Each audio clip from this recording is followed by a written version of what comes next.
Hello and welcome dear students to another video of the bridge course। और पिछले lecture में हमने number systems पे बात की थी। नंबर सिस्टम में हमने काफी चीजें पढ़ी थी।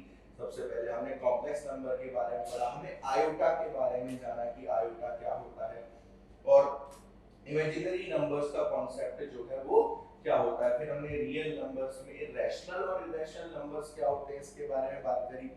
रैशनल इरेशनल नंबर्स में फिर हमने रैशनल नंबर्स में आगे फर्दर बाइफरकेशन किया, इंटीजर्स क्या होते हैं, ठीक है। उसके बाद नेचुरल नंबर्स, होल नंबर्स क्या होते हैं, नॉन नेगेटिव इंटीजर्स किसे बोला जाता है, पॉजिटिव इंटीजर्स किसे बोला जाता है, नॉन पॉजिटिव इंटीजर्स किसे बोला जाता है, ये सब हमने उसमें पढ़ा है। फिर हमने को प्राइम क्या होते हैं, प्राइम क्या होते हैं, ट्विन प्राइम्स क्या होते हैं, कंपोजिट नंबर्स क्या होते हैं, इन सब के बारे में पिछले लेक्चर में पढ़ाई की। तो आगे बढ़ते हैं। आज हम एक बहुत ही इंपॉर्टेंट रेशियोज एंड प्रोपोर्शंस का जो एक छोटा सा कॉन्सेप्ट है उसको पढ़ने जा रहे हैं, जिसे हम बोलते हैं कॉम्पोनेंडो एंड डिविडेंडो, है ना। तो अब स्टार्ट करते हैं अपन। अगर बेटा आपको कभी भी कहीं किसी सवाल में ऐसे दे रखा है a by b is to c by d, a by b is equal to c by d अगर कहीं पे दिया हुआ है तो बेटा देखिए, अगर मैं दोनों साइड 1 ऐड कर देता हूं, दोनों साइड क्या कर दिया आपने, 1 ऐड कर दिया, एडिंग 1 बोथ साइड्स।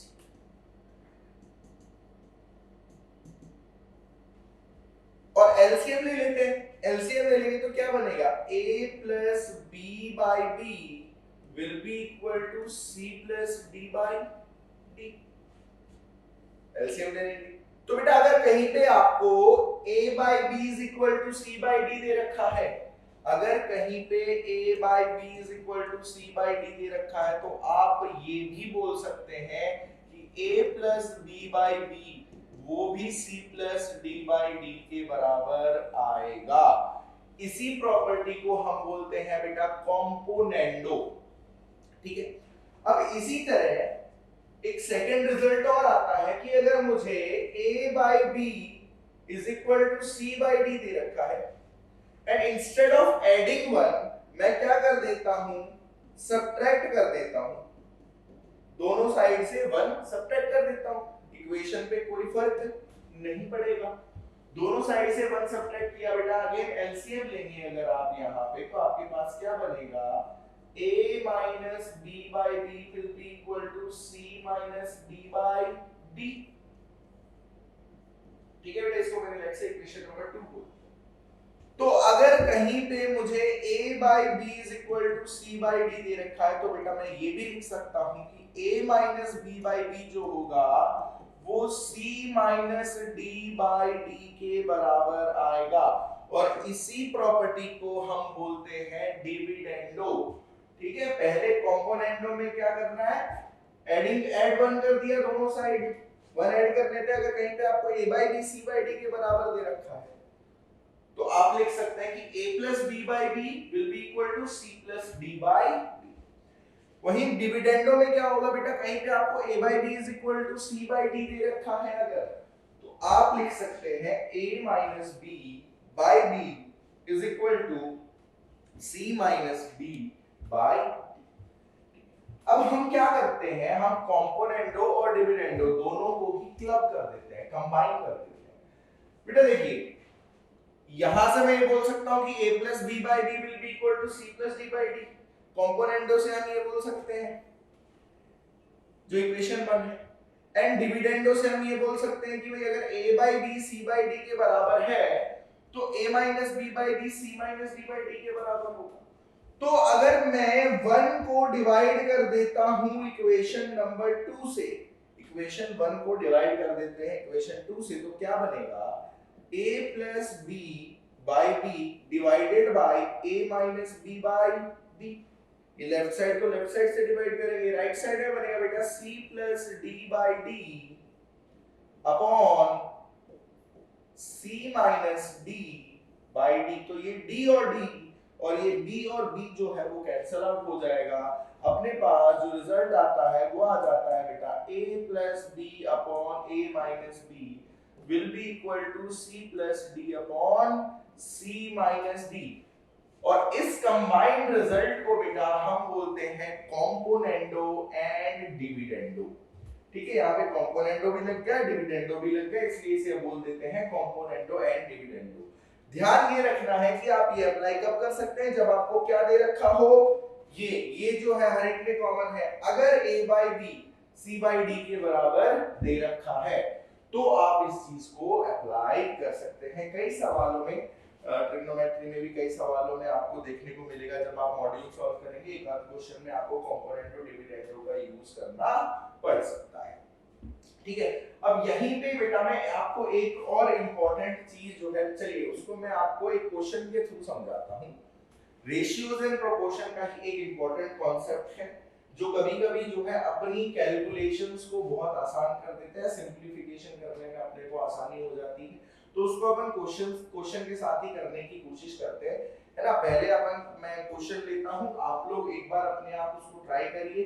अगर आपको स्ट्राइक कर जाता है तो बहुत अच्छी बात है, नहीं तो वो भी चीज है, वो आपको ध्यान रखिए, बहुत छोटी सी चीज है और बहुत सारे सवालों में वो आपको काम आ सकती है। ठीक है, तो चलिए ये क्वेश्चन लेते हैं। यहाँ पर क्वेश्चन है बेटा अपने पास a बाई b अगर c बाई d के बराबर है and that in turn is equal to e by f, तो आपको वैल्यू बतानी है। अच्छा, एक और चीज दे रखी है 2a rays to power 4b square. अच्छा, एक बड़ा सा एक्सप्रेशन दे रखा है, वो किसके बराबर दे रखा है, a by b raise to power lambda.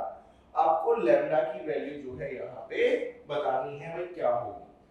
तो एक बार मैं अगेन बोलूंगा कि आप ट्राई करिए एंड फिर ही सॉल्यूशन को देखिए। देखिए यहाँ पे जो इंपॉर्टेंट कॉन्सेप्ट की मैं बात कर रहा था, इसको ध्यान रखिएगा, नोट करके लिख सकते हैं आप इसे। If in question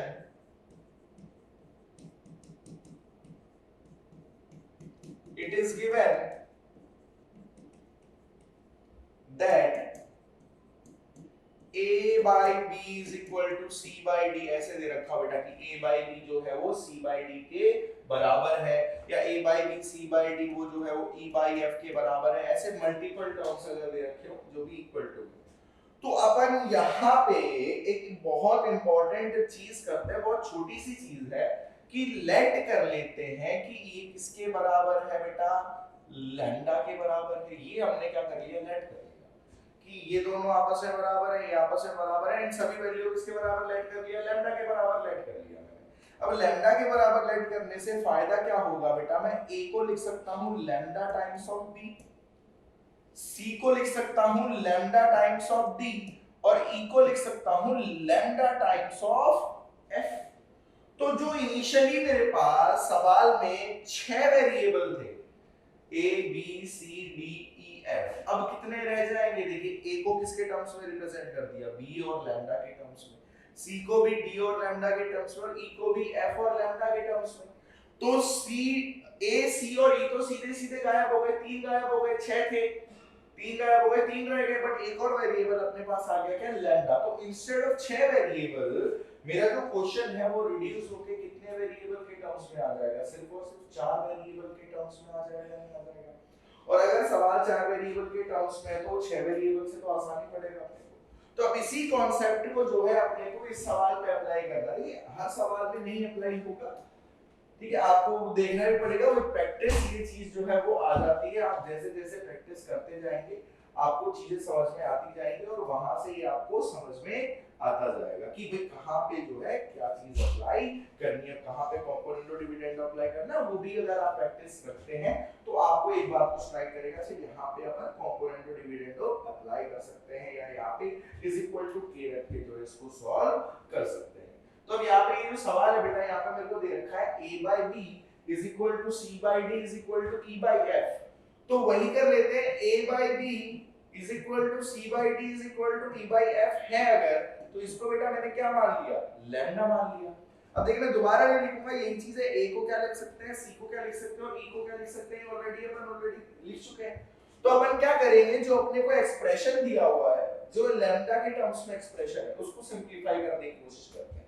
बेटा देखिए यहाँ पे a की पावर 4 है और a को मैं किससे रिप्लेस कर सकता हूँ, b टाइम्स ऑफ लैम्डा से। तो a की पावर 4 2 टाइम्स ऑफ a की पावर 4 क्या बनेगा बेटा, लैम्डा की पावर 4 b की पावर 4 और साथ में b square plus 3 times of again a square आया, a स्क्वायर को क्या लिखेंगे बेटा, lambda square b square. a किसके बराबर है, लैम्डा टाइम्स ऑफ b के बराबर है, तो a स्क्वायर हो जाएगा लैम्डा स्क्वायर b स्क्वायर और c स्क्वायर क्या हो जाएगा, c लैम्डा d के बराबर है बेटा, वो हो जाएगा lambda square d square. Next term पे गए -5 e की पावर 4, तो e को मैं किसके टर्म्स में लिख सकता हूं, f के टर्म्स में क्या लिख सकते हैं बेटा, e की पावर 4 को हम लिख सकते हैं लैम्डा की पावर 4 f की पावर 4 और इनटू में आ गया क्या f। चलिए डिनोमिनेटर में हमने देखा, अब डिनोमिनेटर पूरा का पूरा देखें तो b d और f के टर्म्स में ही है और हमने रिप्लेस किसको किया है, a c और e को किया है, तो न्यूमरेटर भी अब लैम्डा एक्स्ट्रा आया है बट सारा का सारा किसके टर्म्स में, b d और f। तो नीचे डिनोमिनेटर को मुझे कुछ चेंज करने की जरूरत है नहीं क्योंकि उसको तो मैं वापस से a में लेके जाऊंगा तो कोई फर्क पड़ेगा नहीं, ज्यादा ही हो जाएगा बल्कि उल्टा काम हो जाएगा। तो नीचे अपन एज इट इज रहने देते हैं, क्या रहने देते हैं, 2b raise to power 6 plus 3b square d square minus 5 f raise to power 5, इसको ऐसे ले लेंगे। अब बेटा देखिए अगर हम न्यूमरेटर को थोड़ा सा देखें अगर ध्यान से, यहाँ पे लैम्डा की पावर 4 आ रहा है, यहाँ पे lambda square plus into lambda square यानी कि ये भी लैम्डा की पावर 4 बन रहा है और लास्ट टर्म में भी लैम्डा की पावर 4 आ रहा है। तो बेटा लैम्डा की पावर 4 को आप ले लेते हैं क्या कॉमन, लैम्डा की पावर 4 कॉमन लेने के बाद यहाँ पर क्या बच जाएगा, 2 टाइम्स ऑफ b की पावर 4 इनटू b स्क्वायर क्या बनेगा, b raise to power 6। Next रह जाएगा बेटा 3 times of b square into d square and minus में आ जाएगा f की power 4 into f raise to power 5 and अगर आप डिनोमिनेटर देखें तो वो भी एग्जैक्ट यही बन रहा है, 2b की power 6 3b square d square minus 5f raise to power 5। तो बेटा ये और ये आपस में हो जाते हैं कैंसिल आउट, ये जो वैल्यू मेरे को मिल रही है ये क्या मिल रही है, लैम्डा रेज़ टू पावर 4। अच्छा हमने लैम्डा माना किसको था, a by b को मान सकते हैं या c by d को मान सकते हैं या e by f को मान सकते हैं, तो लैम्डा की जगह मैं क्या लिख दूंगा बेटा, a by b की पावर 4, क्योंकि जो ये वैल्यू मेरे को दे रखी है a by b के फॉर्म में दे रखी है तो मैं लैम्डा को किस फॉर्म में ले गया, a by b की पावर 4। तो फाइनली यहाँ पे जो मेरे से पूछा हुआ a by b की पावर क्या बनेगी, तो a by b की पावर बेटा मेरे पास कितनी बन रही है, सीधे सीधे a by b की पावर अपने पास बन रही है 4। तो ये भी एक आपके पास बहुत ही अच्छा कॉन्सेप्ट होता है कई सवालों में अप्लाई करने के लिए एंड आई होप ये क्वेश्चन भी आप लोगों को समझ में आ गया होगा, हल्का सा सिंपलीफिकेशन था, बस एक सब्स्टिट्यूशन लगाना है और ज्यादा दिमाग लगाने की अपने को कोई जरूरत नहीं है, ठीक है। तो चलिए आगे बढ़ते हैं, अपन कंपोनेंटो डिविडेंडो जो हमने पढ़ा है उसी का यूज देखते हैं। नेक्स्ट क्वेश्चन आया है, ट्राई करिएगा। नेक्स्ट क्वेश्चन बोल रहा है अगर x³ plus x² plus x plus 1 upon x³ minus x² plus x minus 1 x² plus x plus 1 upon x² minus x plus 1 के बराबर है तो number of real values of x जो इस इक्वेशन को सेटिस्फाई करेंगे वो बता दीजिए। अब बेटा देखिए एक तो तरीका क्या है, मैं क्रॉस मल्टीप्लाई करूं और सिंपलीफाई करूं बट वो बहुत ज्यादा डिग्री का हेक्टिक प्रोसेस हो जाएगा। हम इसी को ही थोड़ा सा ध्यान से अगर देखेंगे तो उत्तर ये छुपा हुआ है, क्वेश्चन को थोड़ा ध्यान से देखिए बेटा। यहाँ पे क्या मैं इसको ऐसे लिख सकता हूं, x³ plus x plus x² plus 1। भाई x³ और x को एक साथ रख दिया और x² और 1 को एक साथ रख दिया अपन ने यहाँ पे, डिवाइडेड बाय यहाँ पे लिख सकते हैं बेटा x³ plus x minus x² plus 1। Denominator को ऐसे लिखा जा सकता है। अब ऐसे ही राइट हैंड साइड में भी कुछ देखने की कोशिश करते हैं बेटा, ऐसे लिख सकते हैं x² plus 1 plus x divided by x² plus 1 minus x, बिल्कुल लिखा जा सकता है। तो अब देखिए बेटा यहाँ पे मैं कॉम्पोनेंटो डिविडेंडो का अगर यूज करना चाहूँ तो एक बार को मैंने इसको बोल दिया ए, इसको बोल दिया बी, इसको बोल दिया सी और इसको बोल दिया डी। तो ये जो चीज है यहाँ पे मेरे पास क्या लिखी हुई है बेटा, ये ऐसे ही तो लिखा हुआ है ए प्लस बी अपॉन ए माइनस बी। किसके बराबर दे रखा है बेटा ये अपने को, ये दे रखा है सी प्लस डी अपॉन सी माइनस डी के बराबर। तो बेटा यहां से मैं कॉम्पोनेंटो डिविडेंडो ना लगा के उसका रिवर्स भी तो लगा सकता हूं कि अगर ये दे रखा है तो ये चीज ये इंप्लाई कर देती है कि a बाय b जो है वो किसके बराबर होगा, c बाय d के बराबर होगा। कन्वर्स भी बेटा अप्लाई कर सकते हैं आप कॉम्पोनेंटो डिविडेंडो का।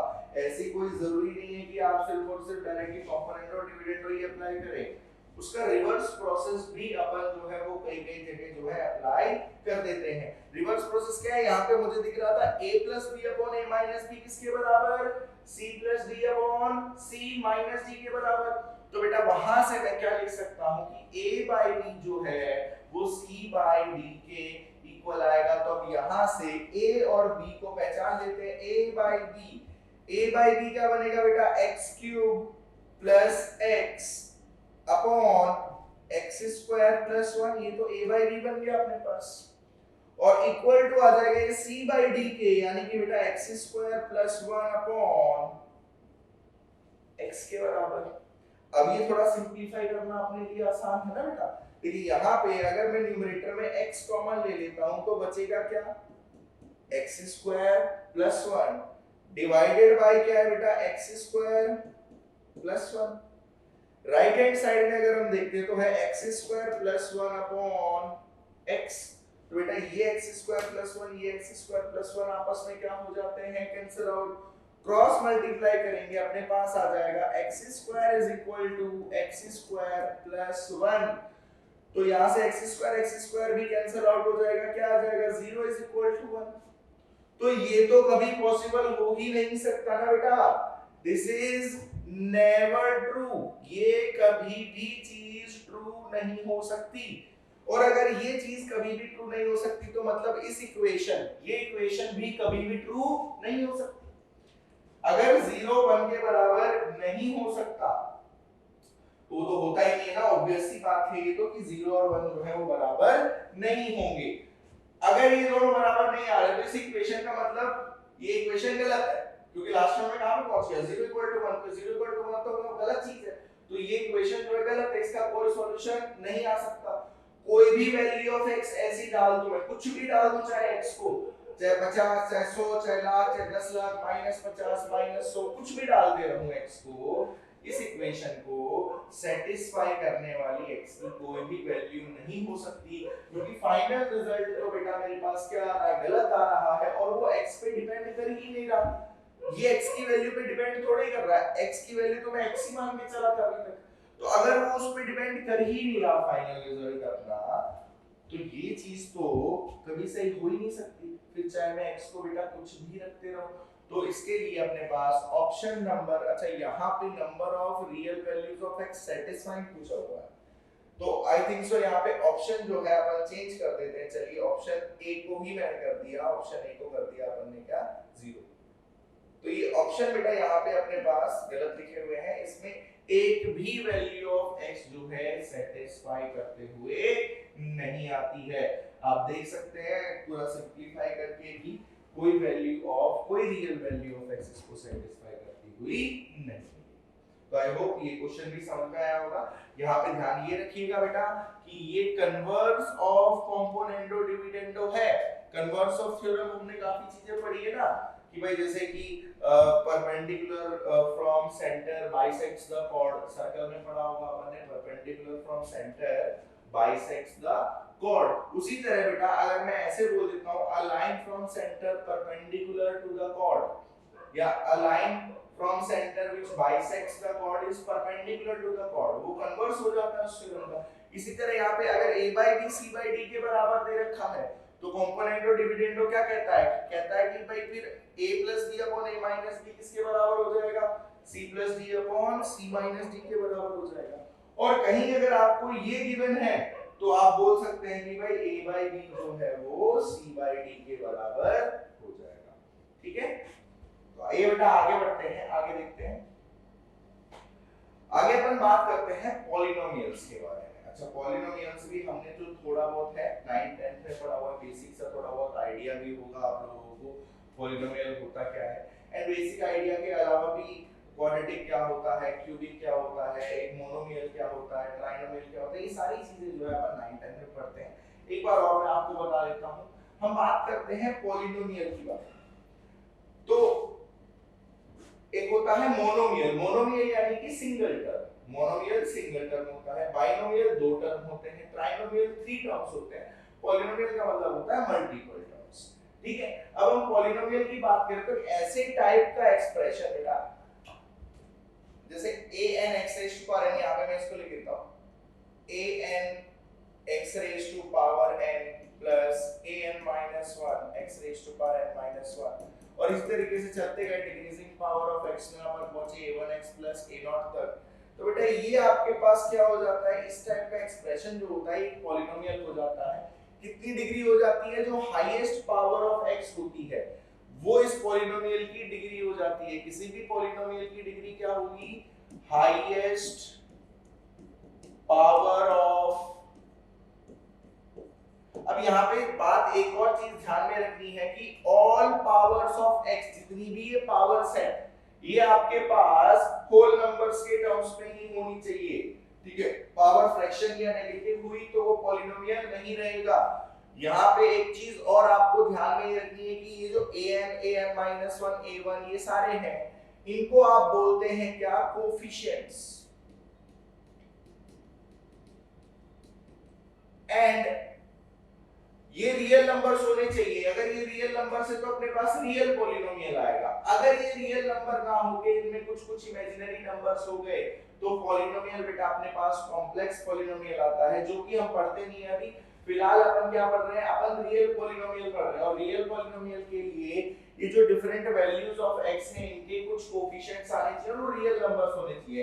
जैसे कि बेटा मैं ये एग्जांपल ले लेता हूं। फॉर एग्जांपल मैंने एक पॉलिनोमियल लिख दिया 7x raised to power 6 minus 5x raised to power 5 plus 4x cube plus 3x square minus 1। तो क्या ये एक्सप्रेशन एक पॉलिनोमियल है? तो ये एक्सप्रेशन बिल्कुल एक पॉलिनोमियल है बेटा। x की डिफरेंट पावर्स हैं, बट सर x की पावर 5 सर x की पावर 4 तो है ही नहीं, x वाला टर्म भी है ही नहीं, तो क्या हो गया बेटा, उनका कोएफिशिएंट क्या हो जाएगा, 0 हो जाएगा। तो ये एक पॉलिनोमियल है, इसकी डिग्री क्या है, डिग्री है बेटा 6।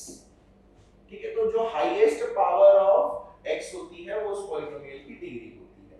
अब आगे इसमें बात करते हैं बेटा कि अगर डिग्री 0 है तो पॉलिनोमियल को क्या बोलेंगे आप, एंड वो उसका एग्जांपल या बेसिक फॉर्म जो है वो किस टाइप का एक पॉलिनोमियल होगा।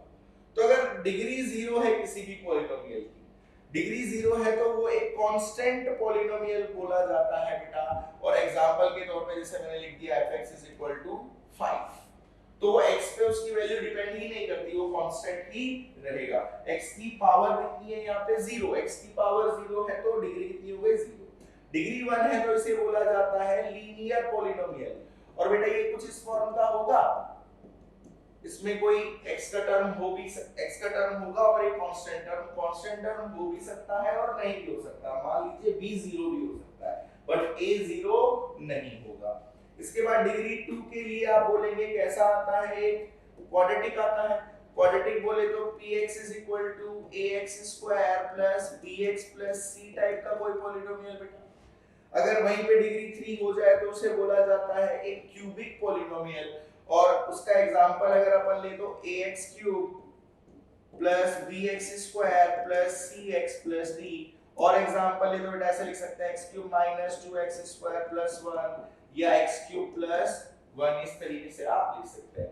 इसी तरह डिग्री 4 अगर हो जाए तो होता है by quadratic polynomial. And further जो है अपन आगे इससे ज्यादा डिग्री की पॉलिनोमियल्स के बारे में पढ़ते भी नहीं है। अपन बेसिकली ज्यादातर पॉलिनोमियल से जो डील करेंगे वो अपने पास डिग्री 3 या डिग्री 4 तक के ही होंगे, और उसमें से भी जो मोस्टली होंगे बेटा अपने पास क्वाड्रेटिक पॉलिनोमियल्स ही आएंगे, जो कि अपन क्वाड्रेटिक इक्वेशंस के चैप्टर में, जो कि अपना बेसिक ऑफ मैथमेटिक्स के बाद दूसरा चैप्टर आता है 11th के करिकुलम में, उसमें आप पढ़ेंगे। तो यहाँ पे हमने बेसिक बात करी बेटा पॉलिनोमियल्स की। अब पॉलिनोमियल्स में भी अपन क्वाड्रेटिक से थोड़ा खासा लगाव रखते हैं ना, क्वाड्रेटिक, तो क्वाड्रेटिक के बारे में थोड़ा सा जानते हैं। अपने पास एक पॉलिनोमियल है बेटा ax square plus bx plus c, ये अभी एक क्वाड्रेटिक पॉलिनोमियल है। अगर इस क्वाड्रेटिक पॉलिनोमियल को मैं 0 से इक्वेट कर देता हूं, तो यहाँ पे ये जो मेरे पास एक अब इक्वेशन फॉर्म हो गई, इक्वेशन के दो साइड्स होते हैं, ये इक्वेशन है, ये मेरे पास कहलाएगी बेटा एक क्वाड्रेटिक इक्वेशन। इसे आप क्या बोलेंगे, एक क्वाड्रेटिक इक्वेशन बोलेंगे। अब क्वाड्रेटिक, कोई भी क्वाड्रेटिक इक्वेशन है ax square plus bx plus c equal to 0, बेटा इसके दो रूट्स होते हैं हमेशा, अल्फा एंड बीटा। किसी भी क्वाड्रेटिक इक्वेशन के हमेशा दो रूट होंगे, क्या क्या होंगे, अल्फा एंड बीटा नहीं, मतलब जो भी दो रूट्स आएंगे उसको आप बता सकते हैं। यहाँ पे हमने मान लिया लेट्स से दो रूट्स है अल्फा एंड बीटा। अब बेटा ये अल्फा और बीटा रियल भी हो सकते हैं, ये दोनों आपस में इक्वल भी हो सकते हैं, और ये दोनों डिस्टिंक्ट भी हो सकते हैं। ये भी चीज आप लोगों ने पढ़ी होगी, अपन रूट्स का नेचर चेक करने के लिए डिफाइन करते हैं डिस्क्रिमिनेंट। और वो क्यों बेटा, क्योंकि अगर हमने क्वाड्रेटिक फार्मूला पढ़ा है, श्रीधराचार्य मेथड अगर आपने पढ़ा हुआ है, तो क्वाड्रेटिक फार्मूला क्या कहता है कि अगर ax square plus bx plus c आपको 0 चाहिए, तो x की क्या क्या पॉसिबल वैल्यूज हो सकती है, -b प्लस और minus under root of b square minus 4ac upon 2a, ये दो x की वैल्यूज हो सकती है। अब बेटा ये जो वैल्यू है ये अंडर रूट के अंदर आ रही है। अब अंडर रूट के अंदर जो वैल्यू होती है, हमने आयोटा जब मैं आपको पढ़ा रहा था कि अंडर रूट पॉजिटिव वैल्यूज का तो डिफाइंड होता है, जीरो का भी डिफाइंड होता है, but under root negative values का कोई रियल नंबर नहीं होता।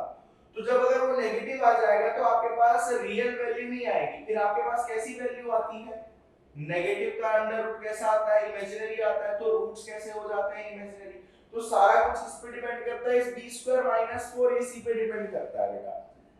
b स्क्वायर माइनस 4ac अगर तो 0 है, अगर 0 है तो बेटा प्लस 0 करेंगे तो भी कोई फर्क नहीं पड़ेगा, और माइनस 0 करेंगे तो भी फर्क नहीं पड़ेगा। जो रूट्स मेरे पास आएंगे वो कैसे आ जाएंगे, रियल एंड इक्वल रूट्स। अगर यहीं पे बेटा जो डिस्क्रिमिनेंट है अपने पास b स्क्वायर माइनस 4ac, ये ग्रेटर देन 0 आ रहा है, अगर ये वैल्यू पॉजिटिव है तो अंडर रूट किसी भी पॉजिटिव वैल्यू का क्या होता है, डिफाइंड होता है, कोई ना कोई रियल नंबर होता है, वो चाहे रैशनल हो रैशनल, उससे फर्क नहीं पड़ता, रहेगा तो क्या रियल नंबर ही।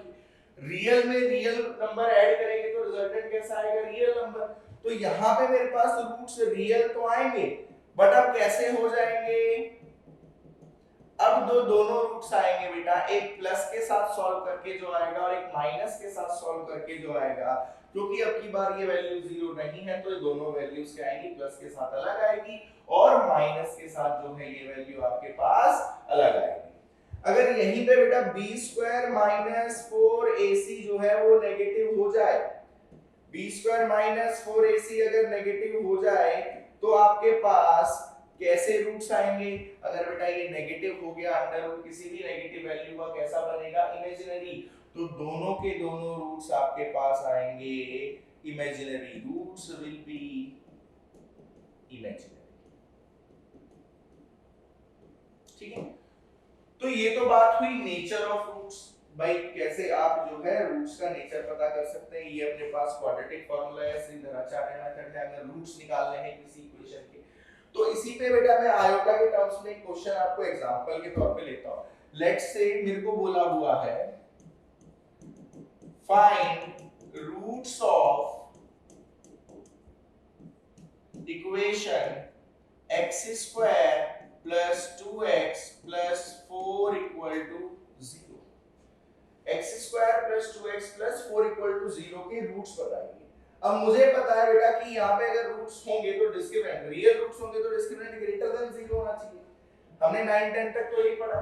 तो पहले हम इसका डिस्क्रिमिनेंट निकालते हैं। डिस्क्रिमिनेंट क्या बनेगा, बी स्क्वायर माइनस 4ac, और बेटा डिस्क्रिमिनेंट बन जाएगा बी स्क्वायर यानी कि 4 माइनस 4ac 16, कितना बन जाएगा, नेगेटिव।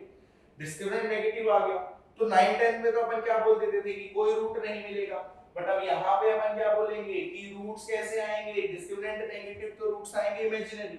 अब रूट्स इमेजिनरी भी आ रहे हैं तो भी रूट्स क्या आएंगे बेटा, x इज इक्वल टू क्या क्या आ जाएंगे, माइनस बी यानी कि -2 प्लस और minus under root of B square minus 4ac, बेटा कितना बनेगा, -12 डिवाइडेड बाय 2a यानी कि बेटा कितना आ जाएगा अपने पास 2। तो बेटा यहां से मैं इनके रूट्स को ऐसे लिख सकता हूं, -2 प्लस और माइनस रूट -12 है, अंडर रूट ऑफ -12 को लिखा जा सकता है under root of -1 into under root of 12।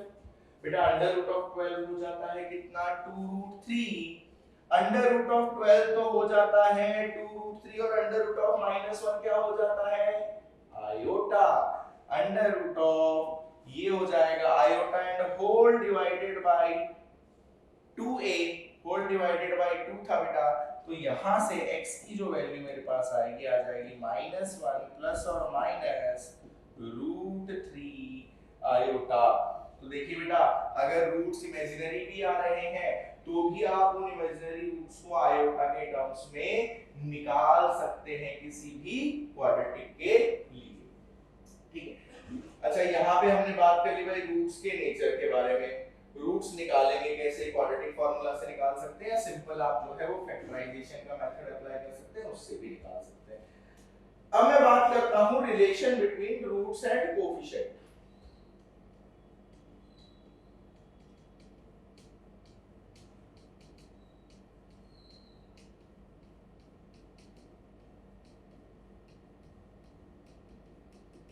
किसी भी क्वाड्रेटिक के लिए relation between roots and coefficient की आप बात करें अगर, तो बेटा देखिए मान लीजिए मेरे पास कोई क्वाड्रेटिक इक्वेशन है ax square plus bx plus c equal to 0 and let's say alpha and beta जो है वो इसके रूट्स हैं। तो हम दो चीजों की बात करते हैं, अगर बेटा ये इसके रूट्स हैं तो बेटा मैं इसको ऐसे भी लिख सकता हूं ax square plus bx plus c को ऐसे लिखा जा सकता है a times of x minus alpha into x minus beta. तो बेटा यही इक्वेशन इस फॉर्म में ऐसे बन जाती है, ये आगे जाके बनेगी बेटा a into x square minus alpha plus beta into x plus alpha beta. अब लेफ्ट हैंड साइड और राइट हैंड साइड बराबर आने चाहिए, कंपेयर अगर करते हैं बेटा तो वहां से हमें जो सम ऑफ रूट्स मिलता है, sum of roots that is alpha plus beta, ये जो मिलेगा अपने को बेटा ये कितना आएगा, ये आएगा माइनस बी बाय ए। जब आप इस साइड को इससे कंपेयर करेंगे तो अल्फा प्लस बीटा की वैल्यू कितनी आ जाती है, minus B by A and product of roots that is alpha into beta, बेटा ये वैल्यू अपने पास किसके बराबर बन जाती है, c बाय a के बराबर बन जाती है। ठीक है, तो ये क्वाड्रेटिक के बारे में जरा सी इंफॉर्मेशन थी कि भाई अगर एक क्वाड्रेटिक डायरेक्टली इसके रूट्स आप सीधे रचाने मेथड से निकाल सकते हैं, ठीक है। रूट्स अगर इमेजिनरी है तो भी निकाल सकते हैं, अब हमने आयोटा का कांसेप्ट पढ़ लिया तो इमेजिनरी रूट्स भी आप निकाल सकते हैं। इवन अगर मैं कहूं आपको कि आप अभी जाके आप 11th क्लास की एनसीईआरटी अगर उठाएं तो उसमें क्वाड्रेटिक इक्वेशन का एक चैप्टर है, उसकी आखिरी एक्सरसाइज जो है वो कॉम्प्लेक्स नंबर पे बेस्ड है, क्योंकि उसमें सारे क्वेश्चन ऐसे हैं कि फाइंड द रूट्स ऑफ, तो वो अगर आप करेंगे ना उसमें सारे के सारे रूट्स आपके पास कैसे आएंगे, इमेजिनरी वाले क्वेश्चंस हैं। और वही अंडर रूट ऑफ माइनस जैसे 12 निकाला बनने तो उसको क्या लिख सकते हैं, minus under root of -1 into under root of 12, और अंडर रूट ऑफ -1 जो है उसको आयोटा से रिप्लेस कर दीजिए, बाकी तो कुछ है नहीं, बाकी तो अंडर रूट निकालना में आता ही ना पॉजिटिव का, तो आप उस एक्सरसाइज को भी सॉल्व जो है कर सकते हैं, ठीक है। अब यहीं पे बेटा जो रिलेशन जो अपने पास आता है सम और प्रोडक्ट का, वहां से और भी काफी सारी चीजें अपने पास निकल के आती हैं, जैसे वो पूछ लेगा बेटा alpha square plus beta square बताइए क्या होगा, तो इसमें वही अपनी बेसिक आइडेंटिटीज यूज होती है, तो बेटा अपन लिख लेंगे अल्फा प्लस बीटा का whole square minus 2 alpha beta, तो बहुत आसानी से आप जो है ये चीजें निकाल सकते हैं। आगे alpha cube plus beta cube alpha raise to power 4 plus beta raise to power 4 ऐसे कई सवाल जो है वो मुझे मिल सकते हैं। ठीक है, तो बहुत आसानी से अपन उनको जो है टैकल कर सकते हैं। तो अभी के लिए अपन इस क्लास में इतना रखेंगे। अगली क्लास में इस पॉलिनोमियल को ही थोड़ा सा आगे बढ़ाएंगे अपन। पॉलिनोमियल में दो बहुत ही इंपॉर्टेंट थ्योरम्स आती हैं, एक होती है रिमाइंडर थ्योरम और एक होती है फैक्टर थ्योरम। ठीक है, और वो अपने काफी सारी चीजों को बहुत आसान कर देती है। रिमाइंडर निकालना हो या आपको चेक करना हो कि भाई क्या क्या फैक्टर्स हैं, तो वो